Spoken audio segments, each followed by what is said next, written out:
Toujours au cours de la 12e Assemblée nationale populaire, l'économie chinoise a occupé une position centrale dans les débats.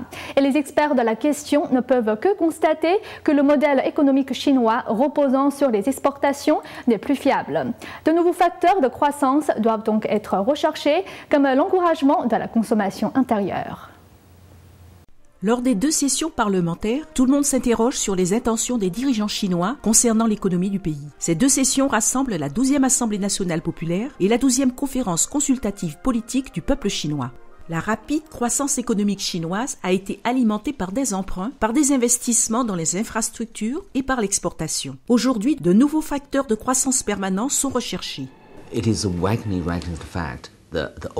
C'est un fait largement reconnu que l'ancien modèle économique ne fonctionne pas. En plus de cela, la Chine fait partie des pays à revenus intermédiaires. L'organisation des coûts est donc complètement différente. La Chine doit de plus en plus compter sur la croissance intérieure tout en acceptant une croissance plus lente et de meilleure qualité.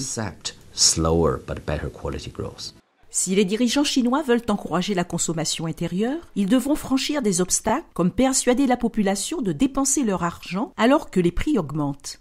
Selon mes recherches, l'incertitude des revenus est très élevée en Chine. Les Chinois ont donc tendance à économiser en cas de besoin plutôt qu'à dépenser. Je pense aussi que grouper les revenus intermédiaires est un premier moteur de l'économie de consommation interne. Baisser les taxes serait donc une solution. Les prix immobiliers élevés et les taxes sur les véhicules ne font que mettre la pression sur les consommateurs.